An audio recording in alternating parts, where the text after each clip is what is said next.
σας, καλώς ήρθατε σε άλλη μια εκπομπή Dental Chats στο κανάλι μου στο YouTube του Αγραπίντου Dental Clinic. Σήμερα μαζί μας έχουμε καλεσμένο τον κύριο Μιχάλη Ντάκο, ο οποίος είναι πρωταθλητής στο Submission Wrestling. Καλώς ήρθατε, Μιχάλη. Καλώς σας βρήκα. Για πες μας λοιπόν, τι είναι το Submission Wrestling? Το Submission Wrestling ή αλλιώς πάλι ποταγής είναι ένα άθλημα που περιλαμβάνει στοιχεία ελληνορωμαϊκής πάλης και ελευθέρας, αλλά έχει στοιχεία και εξαρθρώσεων, πνιγμών, και γίνεται μια προσπάθεια δηλαδή από τον αντίπαλο να κάνει μια υποταγή και να νικήσει τον αγώνα. Πολύ ωραία. Ο περισσότερος κόσμος, όπως και εγώ, γνωρίζουμε απλά την πάλη. Εγώ τα τελευταία χρόνια έμαθα για την πάλη υποταγής. Ισχύει ότι στην Ελλάδα έχει έρθει τα τελευταία χρόνια? Στην Ελλάδα έγινε γνωστό τα τελευταία χρόνια. Απλώς σαν ιστορία, εμείς είχαμε το Παγκράτιο άθλημα. Εκεί πρωτοεμφανίστηκε στην 33η Ολυμπιάδα το 648 π.Χ. Α, τόσο παλιά λοιπόν. Τόσο παλιά. Απλώς στο Παγκράτιο υπήρχαν και λακτίσματα και πυγμαχία. Είναι το σημερινό MMA. Μάλιστα. Το ξέρουμε όλοι τώρα. Αυτό το ξέρουμε όλοι, ναι.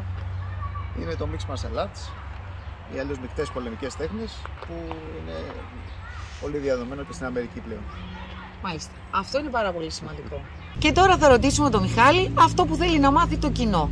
Τι γίνεται σε έναν αγώνα, ποιοι είναι οι κανονισμοί, γιατί εμείς δεν ξέρουμε, ενώ αυτός είναι ο ειδικός για να μας πει. Όπως είπατε, υπάρχουν κανονισμοί σε κάποιους αγώνες. Όλοι οι αγώνες χωρίζονται σε ερασιτεχνικούς και επαγγελματικούς.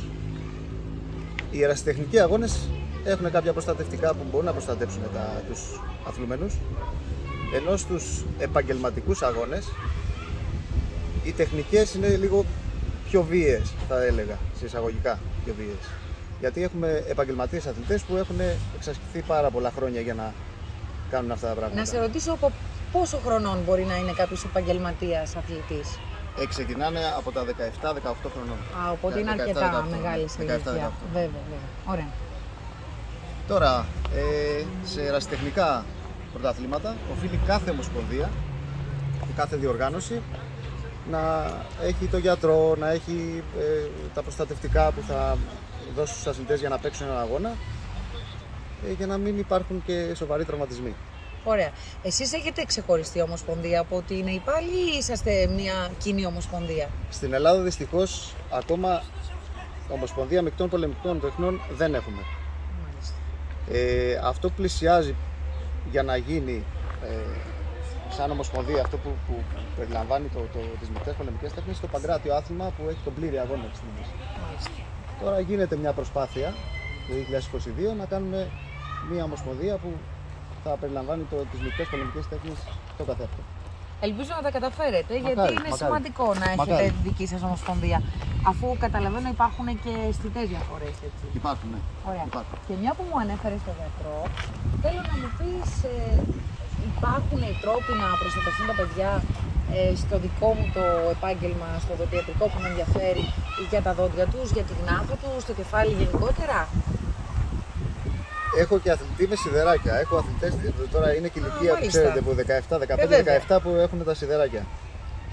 Σίγουρα χρειάζεται την συμβουλή ενός ειδικού. Σίγουρα.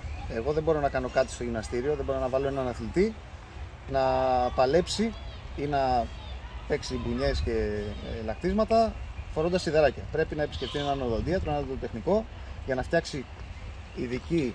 Ναι. Εμείς έχουμε ειδικούς στοματικούς νάρθηκες, οι οποίοι προστατεύουν. Γιατί και αυτοί του εμπορίου δεν είναι οι κατάλληλοι. Πρέπει να επισκεφτείτε τον οδοντίατρό σας και να φτιάξετε ειδικό στοματικό νάρθηκα για να προστατεύονται πραγματικά τα παιδιά και οι μεγαλύτεροι αθλητές, βέβαια, έτσι. Φανταστείτε ότι αν ένα παιδάκι πάει σε ένα γυμναστήριο και το αφήσει ο προπονητής να παίξει με γυμνά σιδεράκια, ας πούμε, να παλέψει, φανταστείτε τα ούλα, φυσικά. Και όχι μόνο τα ούλα, και το χείλος, και η γλώσσα και ενδεχομένως. Φανταστείτε να σκιστεί το χείλος από μια τέτοια μια πλήξη.